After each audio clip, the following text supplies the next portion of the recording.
C'est parti. Hop. Donc là on est sur un stand où on va parler de vampires, c'est ça? Est-ce que tu peux me donner ton prénom s'il te plaît? Anna. Anna, on est à Toulouse, on se tutoie, ça te va? Oui, parfait. Bon, super. Est-ce que tu peux nous parler de ton travail s'il te plaît? Qu'est-ce que tu nous proposes ici? Alors, j'ai une duologie de beat lit, d'histoire de vampires justement, avec l'histoire d'une chasseuse de vampires vampirisée. Voilà, ça c'est le pitch de départ. Et beaucoup de questions identitaires qui vont découler de ça. Alors, faut savoir qui elle est, est-ce que c'est ce qu'on est ou ce qu'on fait qui nous définit, ce genre de choses. D'accord, et je vois qu'il y a plusieurs thèmes. Tu as du vampire et de ce côté-là? Alors, là c'est de l'urban fantasy écossaise. C'est-à-dire que j'ai mis en scène en fait les légendes urbaines de la ville d'Édimbourg. J'adore Édimbourg. Ah, ben moi aussi, c'est pour ça. Une ville incroyable. Qui se prête beaucoup à l'imaginaire justement. Et du coup là on est plutôt sorcellerie, druidisme et créatures fantastiques, voilà, ce genre de choses. D'accord, ça fait longtemps que tu écris? 11 ans. 11 ans? Oui. Bon, c'est super Anna, je te remercie beaucoup. Delphine, bonjour. Et bonjour. Tu nous viens d'où? Je viens de Montpellier. De Montpellier, mais qu'est-ce que tu viens faire à Toulouse? Je viens présenter mes livres. Ah super, alors donc tu vas pouvoir nous en parler. Tout à fait. Super. Je t'écoute Delphine, qu'est-ce que tu nous proposes aujourd'hui? Alors moi je fais des livres-jeux, dans la veine des livres dont vous êtes le héros qui avait grand vent dans les années 80. Oui, on a tous connu, voilà. Tout à fait.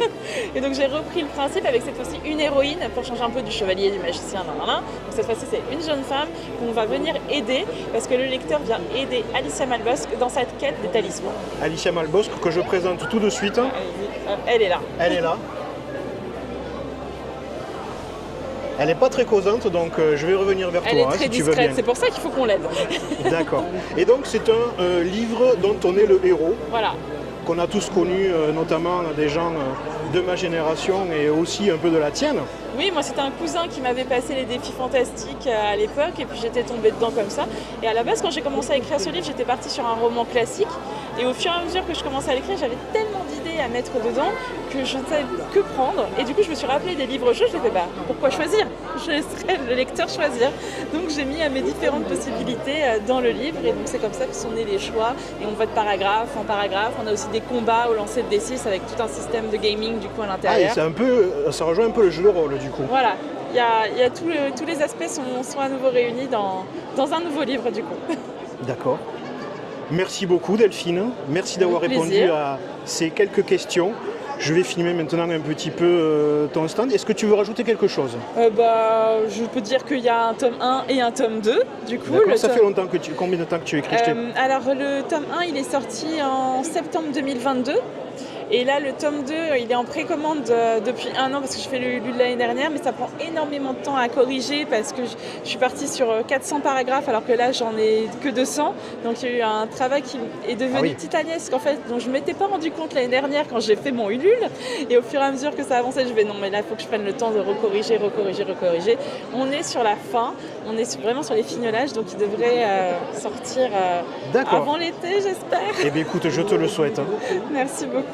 Merci beaucoup Delphine. Nous sommes avec Mélodie. Bonjour Mélodie. Bonjour. Tu nous viens d'où? De Marseille. De Marseille. Mais qu'est-ce que tu viens faire à Toulouse? Eh ben, je viens d'abord parce que ça fait 5 ans, je crois, que je fais l'Imagine à Livre, que c'est un salon que j'aime beaucoup, parce que j'ai la voisine qui est ma meilleure amie qui habite à Montauban, que j'ai plein de copines que je retrouve sur le salon, et que ma sœur habite à Toulouse aussi. Donc, et qu'apparemment, il y a une bonne ambiance. Ouais, il y a une très très chouette ambiance, c'est un super salon, et ça fait plaisir de revenir à chaque fois. Super. Merci Mélodie. Est-ce que tu peux nous parler de ton travail, s'il te plaît? Oui, alors je suis donc autrice d'imaginaire, principalement d'urban fantasy, mais j'ai aussi de la fantasy. Là, j'ai maintenant 11 romans sur la table. Ah oui. Voilà. En sachant qu'il y a une intégrale de 3 tomes, donc on a un peu plus de livres écrits au réel. Et voilà, donc au niveau de mes univers, on va être sur du green flag uniquement. Du pardon? Du green flag, c'est-à-dire qu'au niveau de la romance, parce qu'il y a de la romance dans mes livres, j'ai pas tous les red flags. Moi, mes héros et mes héroïnes sont sains, pour dire ça à peu près. C'est-à-dire? C'est-à-dire que je vais pas dans de la dark romance, c'est pas forcément le genre qui m'intéresse, même si je sais que ça plaît à beaucoup de lectrices. Moi, on va être sur des personnages humains, plutôt réels. Même si, il y a des vampires, il y a des créatures, des dragons. Donc là, on casse un peu le côté réel pour le coup. Mais au niveau de la psychologie des personnages, on est sur quelque chose de plutôt sain, sur de la romance qui va pas être de l'arrachage entre les personnages, même si j'aime beaucoup un petit Enemies to Lovers pour le côté électrique, on va dire. D'accord. Mais voilà, ça va jamais aller au-dessus de ce stade-là. Donc on est sur des sorcières et des dragons. Alors j'ai un peu de tout. J'ai des sorcières, j'ai des dragons, j'ai des vampires, j'ai des mages, j'ai des créatures plus rares. J'ai une démone de la gourmandise, j'ai des anges, enfin, j'ai une kitsune, j'ai une sirène. Je ne me limite pas. Y a-t-il des œuvres populaires auxquelles on pourrait rapprocher ton travail? Alors, d'après des lectrices, je précise, ça ne vient pas de moi, mais ça me fait super plaisir. Mon intégrale Querelle, que je propose donc, est d'après elle un mix entre Buffy, Twilight et Lux de Jennifer et l'Armentou.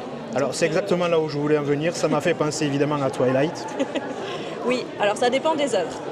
Querelle, oui, pour le côté lycée. Sorcière versus vampire, on est plus sur un peu plus adulte, et là on n'est pas trop sur du Twilight pour le coup, même s'il y a un vampire. D'accord.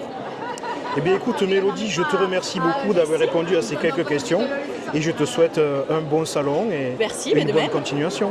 Avec plaisir, merci. Marine, bonjour. Bonjour. Est-ce que, déjà tu viens d'où s'il te plaît? Ah, moi je suis pas loin, je suis du Tarn-et-Garonne. Montauban, c'est ça? Pas loin de Montauban, oui. Ouais, c'est ton amie à côté qui vient Ah, de... elle a tout balancé d'entrée. Elle a tout dévoilé, Exactement, donc je suis locale, je suis souvent dans la région toulousaine. D'accord. Et donc toi, tu es dans la légende écossaise. Entre autres, donc, la légende écossaise, c'est mon tout premier roman. C'est celui qui m'a permis de mettre un premier prix dans le monde de l'édition. Et puis depuis, j'ai multiplié les genres, les essais. Et, je suis même devenue éditrice entre-temps. Donc, Éditrice. c'est ça, je suis tombée dans les livres et puis j'en sors plus maintenant. Ça fait combien d'éditions de ce salon que tu fais? J'ai commencé l'année où c'était dans une salle de danse. Alors ça doit faire 4 ans ou 5 ans, je ne sais plus. Donc je commence à avoir de la bouteille sur Imagine un livre. D'accord, donc une habituée. Exactement. Je crois que j'ai raté que la première ou les 2 premières. D'accord. Est-ce que tu peux nous parler du reste de ton travail, s'il te plaît? Alors, du coup, comme il y a de la romance fantastique avec des légendes écossaises basées sur une vraie légende, donc c'est celle du Kelpie. Donc c'est les Écossais, tout ce qui est irlandais, etc., celtes, pensent qu'il y a des chevaux qui vivent au fond des Les lochs. Kelpies qu'on peut voir à Glasgow, c'est ça? Alors, on peut les voir partout, Dans dans tous les lochs. les sculptures. Les sculptures, oui, mais les chevaux, vraiment, normalement, au fond de tous les lochs. Donc j'ai revisité cette légende un petit peu à la Belle et la Bête, on va dire. Et après, j'ai écrit beaucoup de fantasy. J'ai écrit des romans aussi LGBT, parce que j'ai été avec Mélodie, directrice éditoriale d'une maison d'édition LGBT à une époque. Et après, j'ai écrit beaucoup de choses différentes, du voyage dans le temps, avec des cow-boys, de la romantaisie, avec, comme si vous connaissez un peu le film Freaky Friday, Oui. où les 2 protagonistes échangent de corps, en fait. Oui. Donc voilà, j'essaye de m'amuser dans tout ce qui est imaginaire.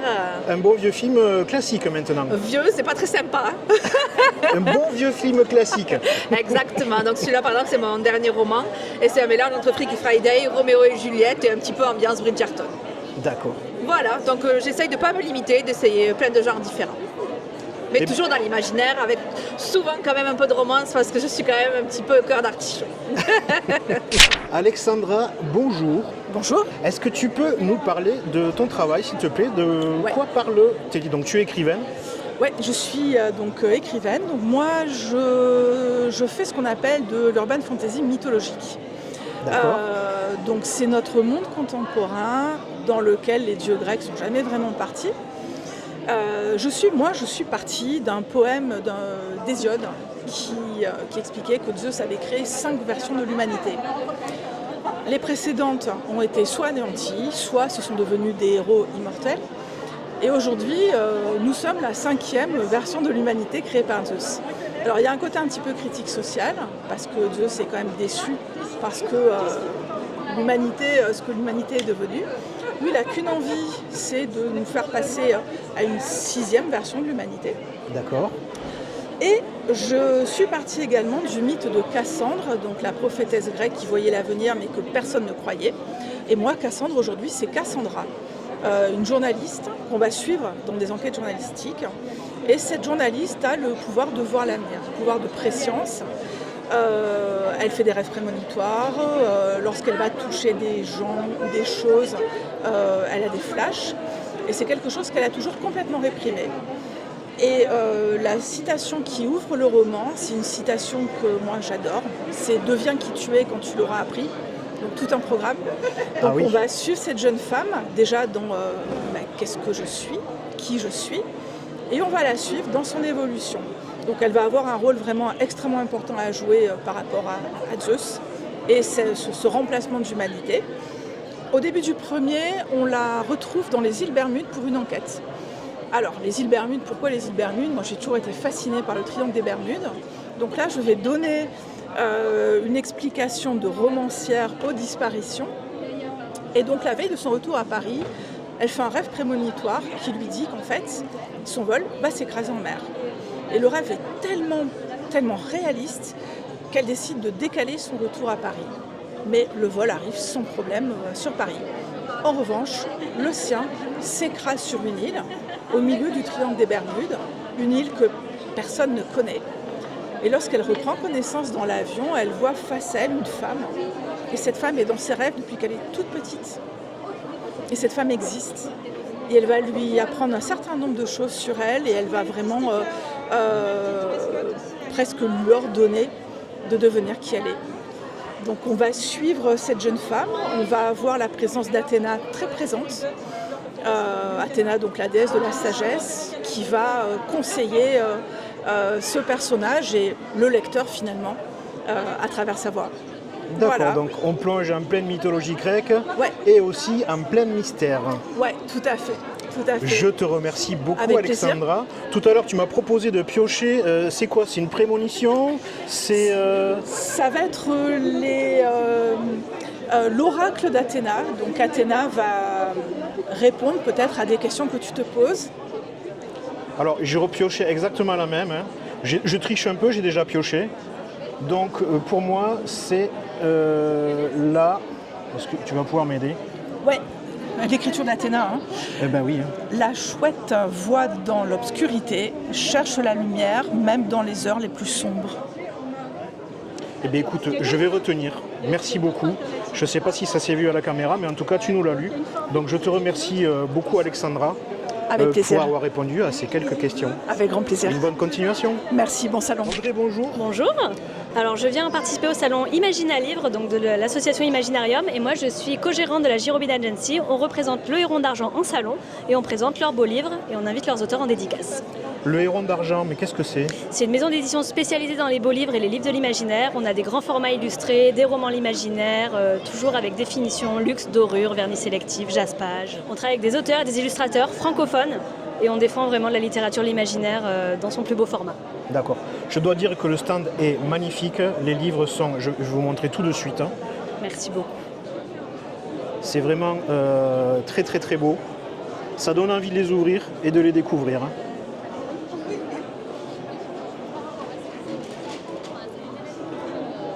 C'est superbe. D'accord. Audrey, merci beaucoup d'avoir répondu à cette courte question. Avec plaisir. Je te remercie, je te souhaite un bon salon. Merci beaucoup, vous aussi également. Bon salon. Merci. Merci. Capucine, bonjour. Je viens à un salon de l'imaginaire qui marche bien. Alors il marche bien en effet, c'est la 10e édition. Ouais. C'est la première fois que tu viens ici? C'est la deuxième fois. Deuxième fois, tu étais C'était là l'an dernier. L'an dernier. Oui, alors j'ai 3 romans là sur la table. Effectivement, le Cyrénien, il est plus mis à l'honneur. Moi, je suis autrice indépendante, donc je fais tout moi-même, où je m'entoure de professionnels pour déléguer le travail. Là, notamment, la couverture est réalisée par Tiffs, qui est autrice et illustratrice. Et donc, je peux pitcher peut-être le Cyrénien. Ah, s'il te plaît, oui, parle-nous de l'univers du Cyrénien. Du coup, on suit l'histoire de Carly, qui est étudiante en biologie marine et qui va manquer de se noyer et être secourue par un Cyrénien qui est un être des légendes maoris. Donc il va y avoir une histoire d'amour entre deux et il va y avoir une intrigue tournée autour d'un conflit humain-cyrénien avec des enjeux environnementaux, dans l'air du temps on va dire. Ah, peut-être un peu de politique alors? Un petit peu d'actualité, oui, par rapport à l'état du monde, des océans. Il y a quand même un message sur notre situation actuelle. Il se veut un petit peu subtil et il se veut optimiste aussi. Le roman est plus optimiste que la réalité, j'ai envie de dire. Mais on reste dans la fantaisie. Voilà. Et dans le divertissement. Oui, et les fins heureuses. Voilà, mes romans, ils ont tous des fins heureuses. Tu as écrit combien de livres, Capucine? J'en ai écrit 7 en tout. Mais là, ce sont mes 3 œuvres qui sont orientées fantasy, fantastique. D'accord. Voilà, Très bien, Capucine. Je te remercie d'avoir répondu à ces quelques questions avec plaisir. et je te souhaite une bonne continuation. Merci, vous aussi. Bonjour, tu nous viens d'où, Ingrid? Bonjour, je viens de Bordeaux. Et alors, Bordeaux, qu'est-ce que tu viens faire à Toulouse? Eh bien écoutez, je l'ai fait l'an dernier, ce salon en tant que visiteuse, j'ai adoré et là j'ai la chance d'avoir mon propre stand avec mon premier roman qui est sorti il y a à peine 7 mois. Donc je suis un bébé dans le milieu, mais je tenais à faire ce salon qui a une merveilleuse ambiance. Ah ben c'est ce qu'on me dit tout autour, tout le monde me dit la même chose. Et donc l'année dernière, tu étais en visiteuse. Exactement. Et tu t'es dit, je vais présenter mon travail. Ah oui, Bon. j'ai tenté, on m'a accepté parce que les places sont chères, il y a beaucoup de gens qui candidatent et malheureusement il y a beaucoup tout le de monde n'est pas demandes. retenu, ouais. Alors, est-ce que tu peux nous parler de ton travail, s'il te Oui. plaît? Je vois le titre Ésudème, c'est comme ça que ça se prononce? Exactement. Alors pour les petits malins qui ont deviné, c'est Méduse de la mythologie grecque à l'envers. Et si vous voulez, c'est un roman, un one-shot, tome unique du coup, qui parle du mythe de Méduse, mais dans notre société actuelle. Et je vous spoil pas, mais dès le prologue, il y a une 50aine de femmes qui vivent dans un château, donc ambiance très gothique, c'est un huis clos, toutes descendent de Méduse, et sauf qu'un humain arrive à rentrer dans le château. Et c'était pas prévu. Ah oui, d'accord, ça, Voilà. ça donne envie de savoir la suite. J'espère. Ça me fait beaucoup penser à la série Chaos. Je sais pas si tu as Si. vu cette série Si. avec Jeff Goldblum. Oui. Personnellement, j'ai adoré Moi aussi. mettre la mythologie grecque dans le monde d'aujourd'hui. Oui. Je trouve ça Euh, très judicieux et c'est hyper intéressant de mêler quelque chose d'antique et d'intemporel à notre société à nous. C'est hyper intéressant. J'ai trouvé ça génial aussi, une idée extraordinaire. Donc, c'est génial. Ton bouquin va parler à beaucoup de gens qui ont adoré aussi cette série, qui aiment la mythologie et qui aiment, Je l'espère. je l'espère aussi. Tu en as combien de livres? C'est ton premier livre? C'est mon tout premier roman celui-là et après j'ai sorti un mois après une novella qui est en fait un prolongement de l'histoire. Soit on le lit avant, soit on le lit après. Ils peuvent se lire indépendamment mais ils sont liés quand même. D'accord, Voilà. peu importe. On le lit comme Exactement. on veut. Très bien. Eh bien, Ingrid, merci beaucoup Mais merci à vous. d'avoir répondu à ces quelques questions. Je te souhaite un bon salon. Merci à vous aussi. Bruno, bonjour. Bonjour, Tu nous viens d'où, Bruno? je viens du Puy-en-Velay, je suis originaire de la région lyonnaise, mais maintenant je suis établi au Puy-en-Velay et j'y suis bien mieux au calme pour pouvoir écrire en toute simplicité. Et donc, tu es venu à Toulouse au salon du livre de Tout à fait. l'imaginaire. Hein. Ouais, j'ai été orienté par des amis auteurs et vu que j'ai de la famille dans le secteur, je me suis dit faisons d'une pierre deux coups.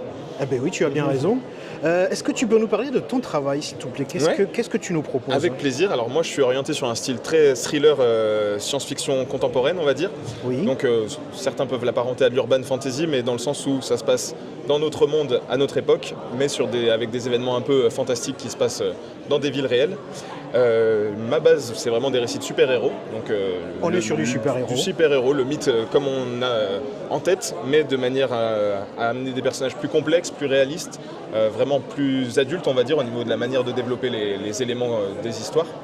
Et du coup, j'intervertis mes récits centrés sur des personnages avec des pouvoirs spéciaux, avec des récits plus courts, mais plus terre à terre, où c'est centré sur des éléments encore plus tangibles. Par exemple, il y en a un sur le chemin de Saint-Jacques de Compostelle, qui est un endroit où je passe une partie de ma vie parce que c'est mon autre travail. Où tu travailles, c'est ça? Voilà, je Donc travaille ça, sur le chemin de Compostelle, ça t'a inspiré Tout à ce fait. que je vois là, le chemin de foi. Exactement, moi je travaille sur le chemin de Saint-Jacques entre Le Puy et Conques, donc une des plus belles étapes du chemin de Saint-Jacques objectivement, tout le monde le dit. et du coup moi je travaille énormément main dans la main avec les pèlerins, les marcheurs et ainsi de suite. Donc je voulais avoir un récit qui soit proche d'eux parce que je voulais pouvoir déjà avoir marché sur le même chemin qu'eux pour comprendre ce qu'ils vivaient vis-à-vis de mon travail et puis du coup pouvoir offrir un récit centré là-dessus. Mais alors, quel type de super-héros on peut croiser sur le chemin de Sur Compostelle? le chemin de Saint-Jacques, je pense qu'on est un peu tous des super-héros sur le chemin de Saint-Jacques de Compostelle parce qu'il faut une sacrée détermination pour se lancer dans une telle aventure et il y a beaucoup de gens qui n'ont jamais fait ça et qui se lancent à corps et âme sur ça sans savoir où ils vont mettre les pieds et ils y arrivent. Et en c'est soi, leur super-pouvoir. C'est leur super-pouvoir, c'est la détermination. Je pense que c'est le pouvoir principal qu'il faut sur le chemin. Mais voilà, il y a une connexion avec mes autres récits de science-fiction, mais celui-ci est vraiment orienté plus France, plus proche de nous. D'accord. Est-ce que tu peux me citer, s'il te plaît, un super-pouvoir d'un de tes super-héros, celui que tu préfères? Eh ben, le premier personnage, alors, sur le chemin de foi, j'ai mis beaucoup de moi dans le sens où c'est basé sur mon récit sur le chemin de Saint-Jacques de Compostelle. Mais par contre, mon tout premier personnage, Horos, j'ai mis beaucoup de moi dans ce que moi j'aime au niveau des pouvoirs et au niveau des gens, parce que le personnage est très altruiste, très au fait d'aider la population et de vouloir un peu sacrifier sa vie pour les gens. Et son pouvoir, c'est pouvoir voler, tout simplement, voler dans les airs. Et ça, le voyage C'est se trouverait tellement simplifié, ce serait tellement magnifique de voir la Terre vue du ciel à longueur de jour que... Et je crois que c'est le pouvoir que tout le monde beaucoup de monde aimerait voudrait avoir. Il y a les plus feignants qui voudraient juste la téléportation pour aller du point A au point B. Moi, je passerais par la voie des airs, c'est tellement fantastique. Et si j'avais un choix, moi je crois que je choisirais l'invisibilité. Je sais pas C'est pas pourquoi. mal aussi, là. Tu peux faire un peu ce que tu veux, t'es ça. libre. Alors ça, c'est plus proche du pouvoir de la deuxième demoiselle qui peut traverser la matière et qui peut... Hera, qui peut se rendre, elle, plus ou moins invisible. Elle a une ennemie qui a cette capacité-là et on se rend compte que l'invisibilité, c'est effectivement un sacré atout. Combien tu as écrit de livres, Bruno ? Alors à ce jour, 2 gros, 2 plus petits, et je viens de finir d'écrire le 3e qui est centré sur le voyage dans le temps. Donc encore un autre thème de la science-fiction qui est vachement complexe mais que j'adore. Celui-ci va sortir en mai, et en fin d'année, je sortirai le 3e tome de ma grosse saga. Donc j'en suis à 5 complets, dont un qui est terminé, de retravailler, et un 6e en fin d'année. Voilà. Et est-ce que tu es déjà venu sur ce salon ? Non, c'est la toute première fois. C'est la toute première fois, même pas en tant que visiteur ? Non, du coup, le Puy-Toulouse, ça fait une petite trotte, donc c'est vrai que je ne suis pas souvent venu, puis j'en ai entendu parler grâce au collègue qui est sur la table d'à côté, et qui m'a orienté vers ce salon, et j'en suis très content. Eh bien Bruno, je te remercie d'avoir répondu à ces questions, je te souhaite un excellent salon. Eh ben, merci à toi. Et puis, une pleine de réussite. De même, merci beaucoup. Merci. Fred, bonjour, tu es le président de l'association Imaginarium. C'est ça. Merci de m'avoir autorisé déjà à filmer ce salon. Est-ce que tu peux nous le présenter, s'il te plaît ? Alors Imagine un livre est à sa 10e édition. Il est né à la fac du Mirail dans une asso étudiante où il a vécu pendant 3 ans avant de commencer à sortir un petit peu de son cocon. Il est allé d'abord à Escalquens et ensuite il est arrivé à Portet-sur-Garonne après le confinement. Et donc c'est notre 5e année à Portet-sur-Garonne. Et donc 10 ans en tout, c'est la 10 ans en tout. C'est l'anniversaire des 10 ans. C'est la 10e, ouais, c'est ça. Et donc nous on est un salon du livre spécialisé imaginaire. Donc il y a un petit peu d'illustrateurs ou de créateurs comme quelqu'un qui vend du thé. Mais essentiellement c'est des livres qu'on a ici. Donc en très grande majorité, donc tous les genres et sous-genres de l'imaginaire. Fantastique, fantasy, science-fiction comme tout le monde sait, ça va jusqu'à l'horreur, ça va jusqu'à la romantasy, la dystopie, le western fantastique, s'il y en a qui aiment ça aussi, ça peut être super. Donc on fait tout ça, on fait un appel à texte annuel et on sort une anthologie qu'on sort pour l'occasion du salon. Oui, d'ailleurs je viens juste d'aller les voir. Voilà, donc c'est Festin imaginaire cette année. Et cette année pour les 10 ans, on a décidé de décliner le thème en déco de la salle. D'où ma magnifique coiffure. Qui me va à ravir, qui aplatit un peu ma coupe, mais tant pis, on va faire avec. Et donc voilà, on a décliné ça. Et donc c'est l'appel à texte sur une année. Donc il y a eu 19 auteurs retenus cette année sur 90 nouvelles, quelque chose comme ça. Donc voilà, toute une sélection pour voir un petit peu.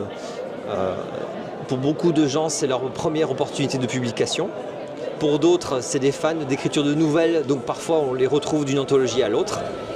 Et en plus, ça fait des moments super conviviaux parce qu'il y en a beaucoup qui se connaissent parfois sur des forums d'écriture et qui se rencontrent pour la première fois à Imagine un livre. Donc on a eu comme ça des rencontres de gens qui discutent et qui se bétalisent depuis 3 ans. Et c'est quand même très cool d'avoir toute cette ambiance-là. Et donc, qu'en est-il de la fréquentation de ce premier jour d'ouverture ? Est-ce que tu es satisfait ? Ouais, ça se passe plutôt bien. Donc on a vu du monde qui est arrivé dès l'ouverture. Le samedi, c'est beaucoup des gens qui aiment rester toute la journée. Donc qui prennent le temps de tourner et de discuter avec beaucoup d'exposants. On a la chance d'avoir un public qui est vraiment fan d'imaginaire et qui s'intéresse beaucoup, qui ne se contente pas de 1 ou 2 auteurs qui sont leurs chouchous et puis point barre. Donc même les auteurs qui ne sont pas trop connus ou qui viennent la première fois, ils savent qu'ils vont parler avec des gens, ils prendront peut-être leur livre, peut-être pas, peut-être l'année d'après. Mais on a tout un public comme ça de fidèles qui revient, qu'on fait grandir. Et là, jusqu'à présent, ça se passe plutôt pas mal. Donc on est assez content de comment ça se présente. Eh bien, écoute, c'est super. Moi, c'est la première fois que je viens aussi. J'en ai entendu parler grâce au TGS. D'accord. Oui, vous avez distribué des flyers, ouais, tout ça. C'est Robin qui était là. Donc voilà, c'est comme ça que j'en ai entendu parler. Et donc, je te remercie, Fred, de ton accueil ici. Et j'espère, je souhaite longue vie à ce festival, à ce salon. Et voilà. Est-ce que tu veux rajouter quelque chose ? Non, tout va bien. J'espère que tu vas t'éclater à voir tous ces exposants qui ont tous des histoires vraiment sympas à faire. Ils sont tous super, ouais, ils ont tous quelque chose. Ambiance, ouais. Ils ont tous quelque chose à raconter. Ce sont tous des créateurs. Et ça, j'adore. Parfait. Merci, Fred. Merci à toi. Et salut. Tu nous viens d'où, Donovan ? Alors, à côté de Montpellier, Nîmes, pour les intimes, et encore plus loin, Alès, plus exactement. Alès, ah oui. C'est une belle région. Une région. Une belle région, je sais pas. Une région, oui. C'est sympa en tout cas, voilà. Donovan, qu'est-ce que tu fais ici à Toulouse et plus précisément à Portet? Alors, très simple. En septembre dernier, il y a eu un appel à texte pour Festin Imaginaire. Du coup, c'est le recueil que vous trouvez là. Festin Imaginaire, c'est un appel à texte qui a rassemblé pas loin de 80 nouvelles. Voilà. Il y a eu une sélection et nous en sommes à 19 à l'intérieur. Donc le recueil est très varié. Donc il y a de la SF, de la fantasy et d'autres choses. Je ne veux pas dire de conneries, de bêtises, pardon. Le recueil est axé festin imaginaire, donc on va vraiment tourner autour de la bouffe en général. Le festin plus exactement. Donc voilà, chaque auteur en fait a pris le thème en lui-même et l'a vraiment mis à sa sauce. C'est ce qui est intéressant dans ces anthologies-là, c'est que malgré un thème commun, on a vraiment des esprits qui vont à droite à gauche et c'est très très intéressant à lire. Et vous avez par exemple une nouvelle, La Sixième Saveur par exemple, qui est une fantaisie où le personnage mange des bonbons pour avoir des pouvoirs et malheureusement il est diabétique. Ah oui. Bon, c'est un peu problématique. Oui, voilà. C'est dommage. Et la mienne par exemple, c'est deux cousins extraterrestres qui voyagent dans l'espace. Le seul problème c'est que ils sont pas très doués. Ah, ils sont pas doués pour voyager ou pour manger?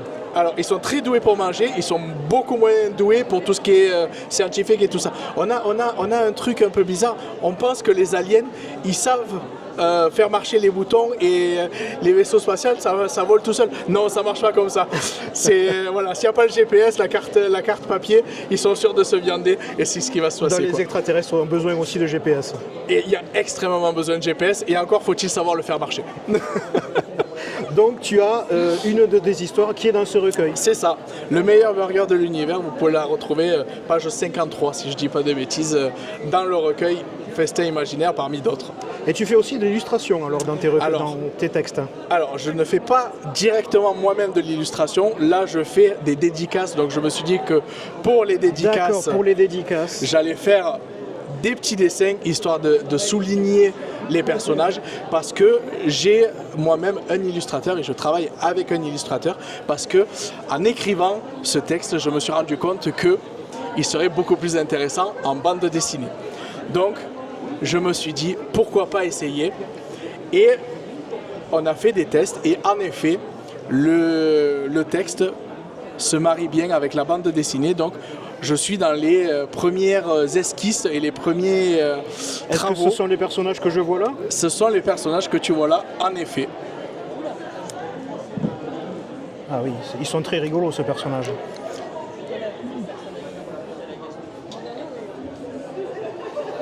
C'est toi qui les as créés? Donc voilà, on a créé les personnages. Moi, avec les descriptions, j'ai donné des descriptions physiques et leur personnalité.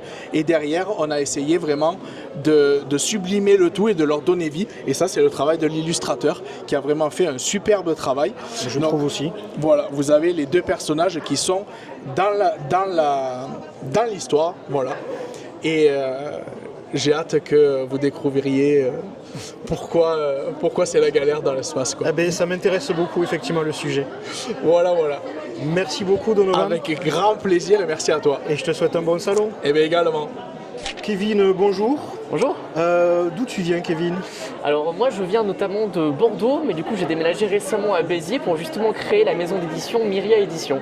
Myria Édition, d'accord. Et donc tu es venu ici au salon pour présenter des œuvres de plusieurs artistes. C'est ça, artistes du coup que l'on a le long de la rangée, voilà, qui sont soit dans la maison d'édition, soit qui gravitent autour. D'accord. Donc Myria Édition, c'est une maison d'édition du coup qui devient actuellement un studio de production. Parce que du coup, tout ce que l'on crée aujourd'hui sert aussi pour le domaine de l'éducation, le domaine aussi du tourisme. Voilà, c'est des secteurs auxquels on s'adresse parce qu'on a innové à l'intérieur, on a utilisé des technologies qui aujourd'hui, eux, les aident à mieux communiquer ou à créer des documents interactifs, notamment. D'accord, c'est ce que tu me montrais tout à l'heure, qu'on va voir tout de suite avec Rebirth. Avec Rebirth.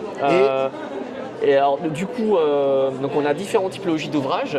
Nous, on travaille la thématique des imaginaires. Donc ça vaut autant pour du coup des livres accessibles pour les enfants à partir de 4-5 ans, jusqu'à après la littérature young adulte autour d'une vingtaine d'années. D'accord, mais ce que je vois, c'est très orienté enfant, quoi. On est d'accord, hein. Jeunesse. Jeunesse. Voilà. Jeunesse. Mais pas que enfants, on a des adultes qui achètent les livres. Si on prend par exemple Le Musée des idées noires qui est un manga, c'est très cinématographique. On a des scènes qui sont assez crues pour le coup. Hein. Voilà. Oui, donc ça dépend. Mais généralement, on part plutôt sur des univers qui vont être plus colorés, un peu plus folkloriques. Mais on essaie de s'adresser à tout type de public. Voilà. D'accord. Donc du coup, on travaille notamment ce qu'on appelle le transmédia, c'est-à-dire qu'on va créer des œuvres, on va passer d'un univers à un autre pour faire en sorte de proposer l'accès à l'univers par différentes portes d'entrée, ce qu'on appelle des rabbit holes. Donc par exemple, Rivers, qui est l'une des BD phares de Myria, du coup qui a été créée par Agnieszka, qui est juste là-bas.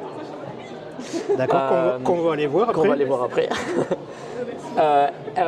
C'est une BD, mais en fait on a aussi un manga que l'on a créé, on a un roman derrière et qui développe différentes particularités, différents personnages qui permettent d'étendre l'univers.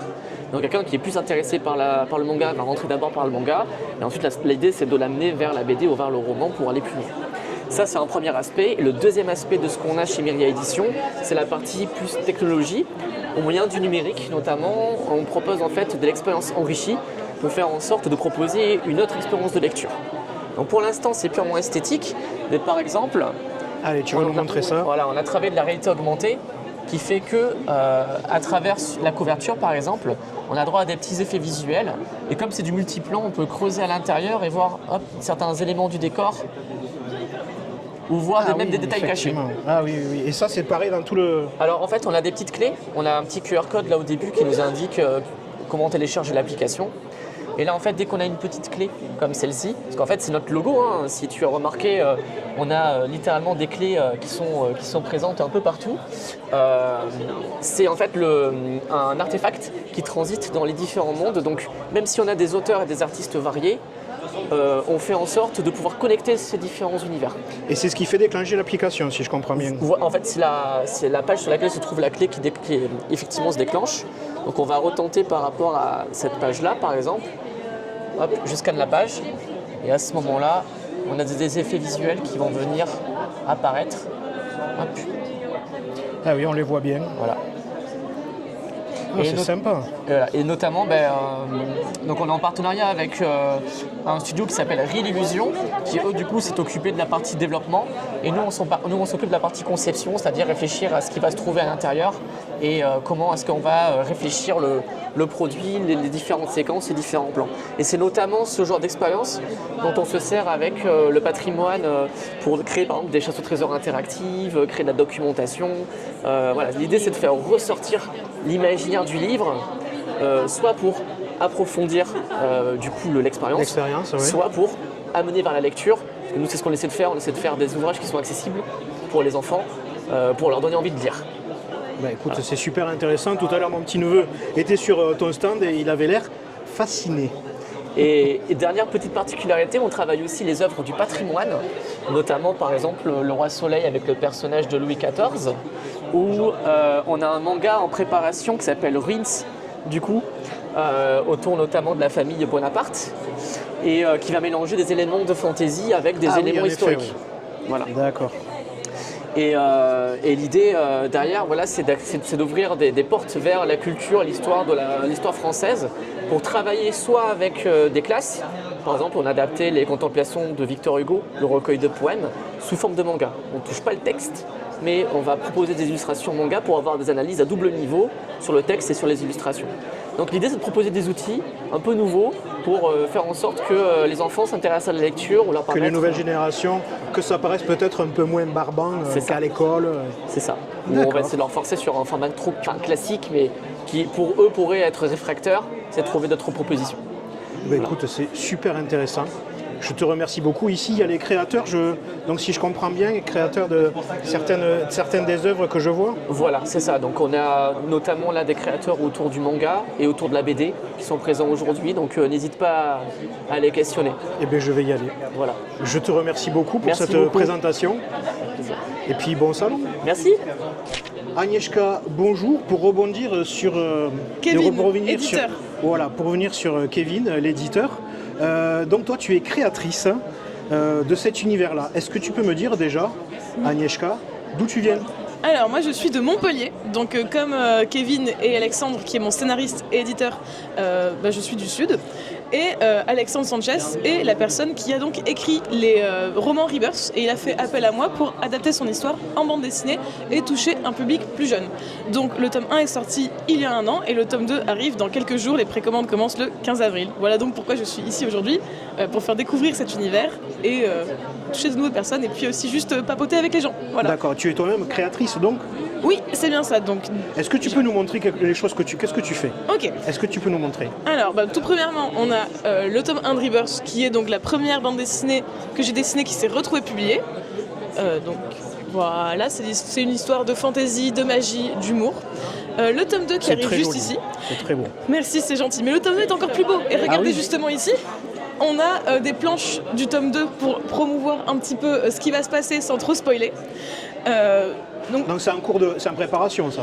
Il est en train d'être imprimé. Donc vraiment moi j'ai terminé de le dessiner en juillet l'année dernière. Donc autant vous dire que ça fait déjà un petit bout de temps. C'est juste qu'il faut que l'imprimeur fasse son travail. Donc ça prend du temps. De l'autre côté, je dessine aussi un petit peu pour moi et j'ai un projet de bande dessinée que je suis en train de concocter. Si tu veux, j'ai quelques visuels là. Je peux montrer. Voir, bien sûr, avec plaisir. Alors en direct, un truc pas terminé. Tac tac tac, mais que je suis en train de concocter. Donc voilà, là je suis en train d'essayer de convaincre des maisons d'édition, donc je fais des grosses images et je peux montrer également une planche en cours, tac tac tac. Donc ça c'est pas encore sorti, c'est même pas encore signé, mais je suis en train de me casser les fesses afin de faire quelque chose d'un peu banger, pour convaincre des gens. Voilà. Écoute, ça a l'air très très beau tout ça. Merci beaucoup, et ça c'est vraiment le truc que je crée de A à Z. D'accord, donc, ça c'est toi, ton travail perso. Voilà, donc quand tu me dis créatrice, c'est plus à ça que je pense. Après pour Rebirth, je suis plus dessinatrice. C'est vraiment, ce qui m'intéresse de rencontrer les créateurs. Donc. Mais je suis très contente, merci beaucoup. Et bien j'espère qu'on te verra partout. Écoute, je te souhaite le succès et la réussite. Et déjà c'est très beau ce que tu fais, donc voilà, bravo, merci pour tes créations. Merci beaucoup. Maintenant avec Tripler et Marie qui sont un couple de créateurs. Oui, tout à fait. Je pense que vous êtes les seuls couples de créateurs sur le salon. C'est très intéressant, vous travaillez sur le même thème mais des choses différentes. Exactement. Est-ce que c'est bien ça ? Déjà, est-ce que vous pouvez me dire d'où vous venez ? Alors, moi je suis originaire du coup d'Alsace, d'où le nom Tripler. On habite tous les deux à Toulouse, mais du coup moi originaire d'Alsace et du coup Marie... Du centre Val-de-Loire. D'accord, ok. Et donc vous êtes venus au salon ? C'est ça. Alors en fait le but, on est tous les deux des artistes qui faisons du manga et notre but c'était de rentrer à la rencontre de la communauté. Donc voir un petit peu si les projets trouvent du public, est-ce que ça plaît ou pas. Et du coup on a eu l'occasion de pouvoir montrer, effectivement on voit que le public est assez réceptif. Donc on fait tous les deux du manga dans des genres qui sont un petit peu différents. Donc on a du josei et du shoujo et moi je suis plus sur du seinen ou du shonen. Mais oui, le but c'était vraiment d'aller à la rencontre du public pour pouvoir présenter nos œuvres et voir un petit peu si ça plaît ou si ça ne plaisait pas. D'accord, et donc toi tu as déjà sorti une création, on va dire ? Alors c'est en cours de production. Il y a le chapitre 1 du coup, qui est déjà sorti, du coup, que je présente là sur le stand. Et du coup c'est un projet de one-shot qui sortira normalement en octobre et qui est littéralement une histoire de chasse au trésor entre deux frères qui doivent trouver le masque d'Osiris. Tu m'as parlé tout à l'heure en off d'Indiana Jones. Oui, en fait c'est très très inspiré des films de Steven Sommers comme par exemple La Momie ou alors des films d'Indiana Jones où c'est vraiment le but d'avoir une aventure dans un seul tome. Donc on a un début, un milieu, une fin et c'est en un seul tome, il n'y aura pas forcément de suite et si jamais il y a une suite, ça sera pareil, une aventure annexe. Vraiment j'imagine cette histoire comme des petits films à chaque fois. D'accord, et toi Marie alors tu as un autre thème ? Alors du coup moi de base je suis déjà une mangaka signée mais avec une collègue. Du coup mon manga il est en cours et il sortira plus tard et du coup je profite des conventions pour montrer mes univers à moi toute seule et du coup voir si les gens aiment en fait ce que moi j'imagine en tant qu'artiste seule et non en tant qu'artiste à deux on va dire. Et tes impressions du coup sur le retour des gens ? J'aime bien ça, mais ils aiment bien mes univers. Ils aiment bien ton univers ? J'adore les cactus, donc j'en mets partout et je vois qu'il y a une secte des cactus. Alors, et j'en suis ravie. Je vois un cactus ici, voilà. En effet. Là, il y en a ici aussi. Exactement. C'est toi qui l'as créé, ça ? Oui. C'est superbe. Et ça, ce sont tes dessins? Aussi, oui. Un univers très poétique. Merci. C'est très joli. Et ça, c'est... Me dis pas que c'est de l'autoportrait. Ici, on fait des portraits manga aussi. Et on propose du coup 2 styles. Donc on a un style qui est plus proche du shonen avec des pleins déliés et des hachures qui sont très marqués, et un style qui est beaucoup plus propre, beaucoup plus net qu'on associe généralement au shoujo. C'est bien toi là? Oui, c'est moi. D'accord. Dessiné par moi. Et ça c'est moi dessiné dans... J'avais les cheveux courts, mais il faudrait remettre à jour. Mais oui. Donc ce sont bien des autoportraits? Oui, des autoportraits. C'est superbe. C'est superbe. Je vais montrer un petit peu, voilà tes dessins ici. Voilà tes créations. Ici il y a plus de décors. Superbe. Donc pareil, tout ça sont d'autres projets manga sur lesquels je travaille en parallèle. Mais du coup je travaille principalement sur ce projet-là manga, Treasure Brother. Mais il y a d'autres projets manga qui arrivent aussi au fur et à mesure. On fait d'abord un, puis après on enchaînera sur le deuxième. C'est la première fois sur ce salon? Ouais. Première fois, oui. Des impressions? C'est vachement sympa. En fait, c'est assez impressionnant de voir autant d'auteurs. Même dans le monde du roman, parce que généralement on fait des plus petites conventions, mais il y a un petit peu de tout. Là c'est vraiment sphère auteur, ou vraiment genre roman, ou alors manga, sur cette table-là. Et c'est assez impressionnant en fait de voir tous les univers de tout le monde. Et les univers sont très vastes. Ah oui, ils sont très variés aussi, oui. Trépleur, Marie, je me trompe pas? Non. Je vous remercie beaucoup. Merci à vous. Pour avoir répondu à ces quelques questions, et je vous souhaite un excellent salon. Merci beaucoup. Merci beaucoup. Donc nous sommes maintenant avec John. Bonjour John, est-ce que tu peux me dire déjà d'où tu viens?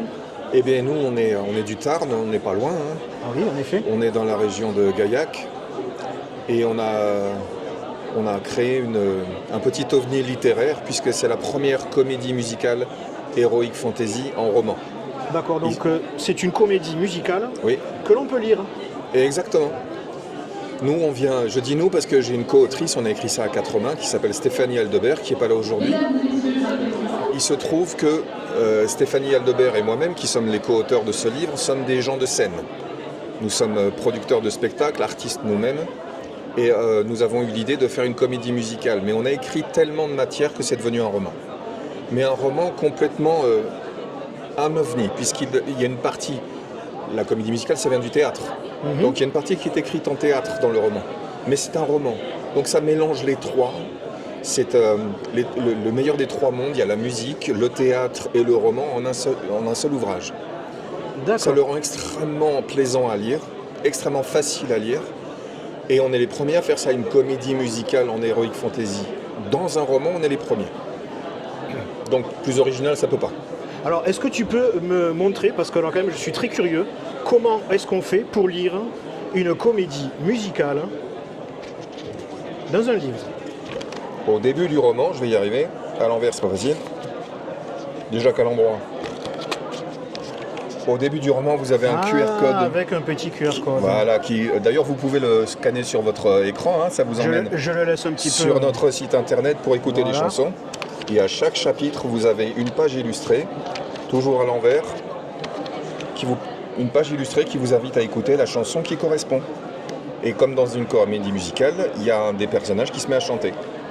D'accord, donc ça amène vers un lien sur... le QR code amène vers un lien, il y a un lecteur intégré dans notre site internet. Ah, il y a un lecteur intégré. Voilà, et vous lisez les chansons au fur et à mesure que vous les rencontrez dans le livre.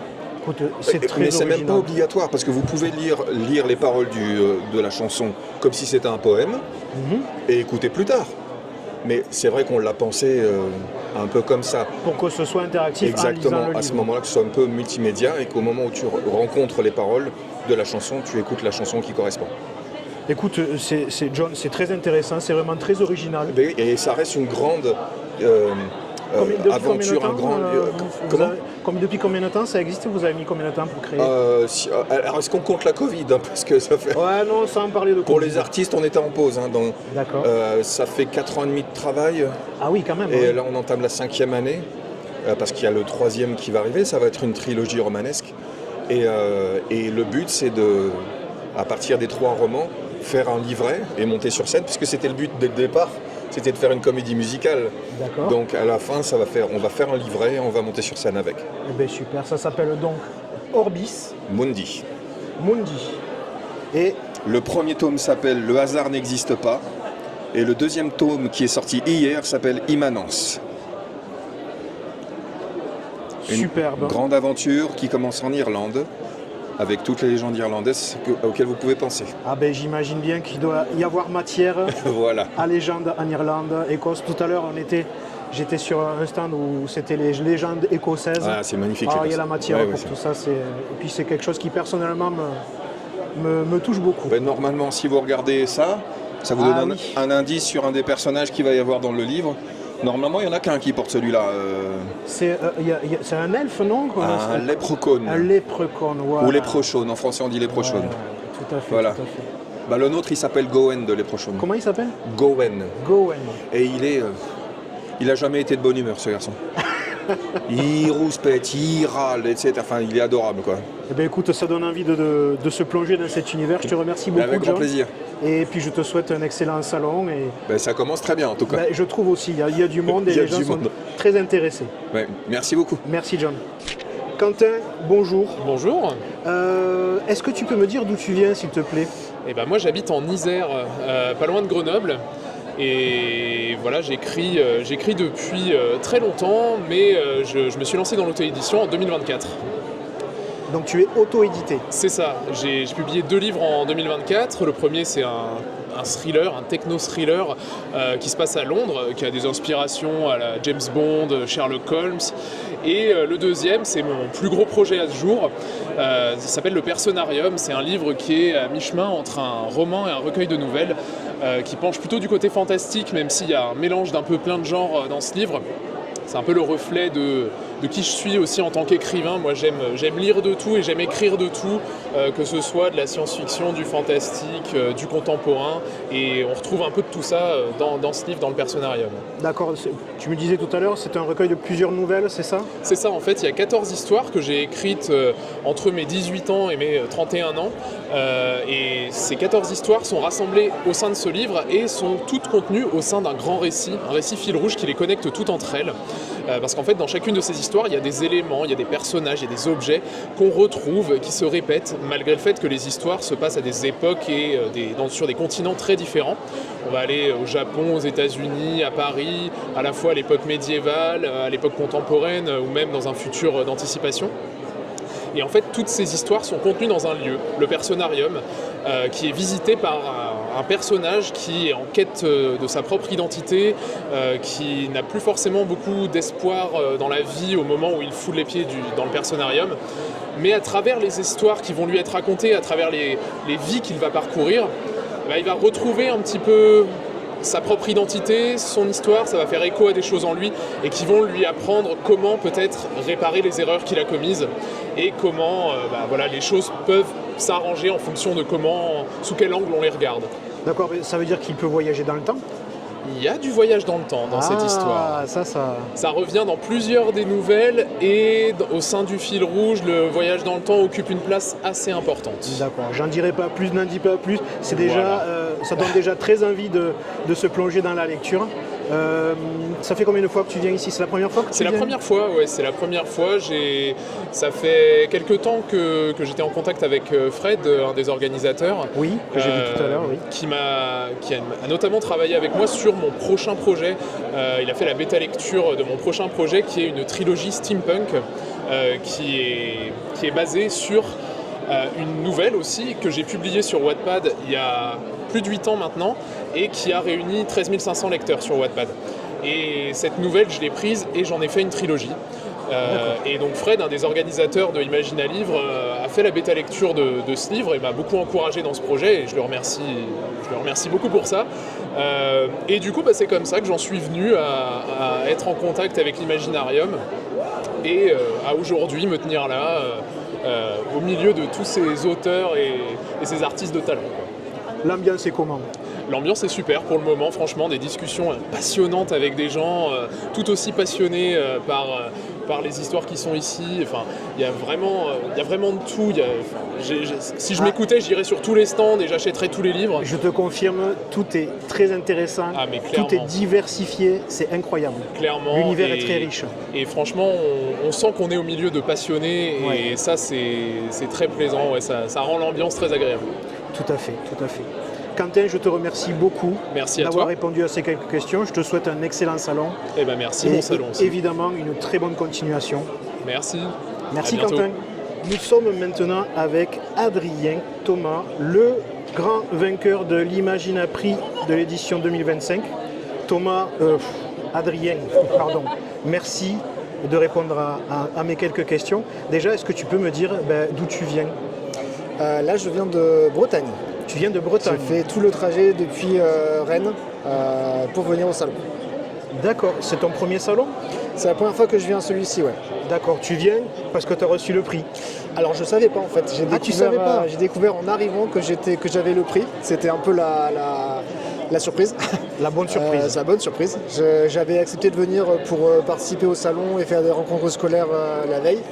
Et c'est en arrivant juste avant le début des rencontres scolaires qu'on m'a annoncé qu'il y avait un prix que j'avais gagné. Voilà. D'accord. Alors je vais te poser la même question qu'à tout le monde, même si tu n'es pas novice, j'ai l'impression que beaucoup de gens te connaissent. Est-ce que tu peux me parler de ton univers, s'il te plaît? Alors j'en ai plusieurs. Je suis auteur depuis 2011. J'ai deux univers principaux. Un qui est plutôt de la fantasy épique, plus pour adultes, qui s'appelle Les Six Royaumes, qui est à 100% publié aux éditions Mnemos.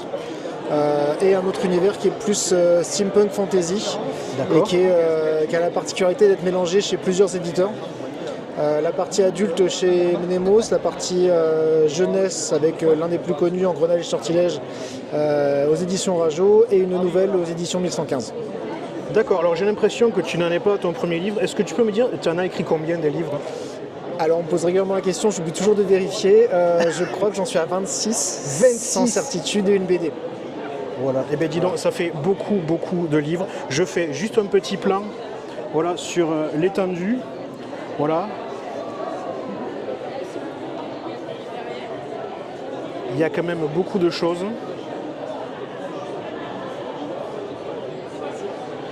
Adrien, merci beaucoup. L'ambiance ici, dis-moi, est-ce que tu viens de Bretagne, c'est ça, oui. Tu m'as dit? Ouais. C'est chaleureux. L'ambiance à Toulouse, tu en penses quoi? J'aime bien. Les gens sont sympas, sont accueillants, ça me plaît bien. Tu as je crois, des collègues à toi dehors au food truck qui viennent de Bretagne. Tu les as vus qui font des galettes. Des crêpes et des galettes. Qui sont très sympathiques. Adrien, merci beaucoup de m'avoir parlé de ton univers. Merci d'avoir répondu à ces quelques questions. Un plaisir. Je te souhaite un bon salon. Merci Adrien.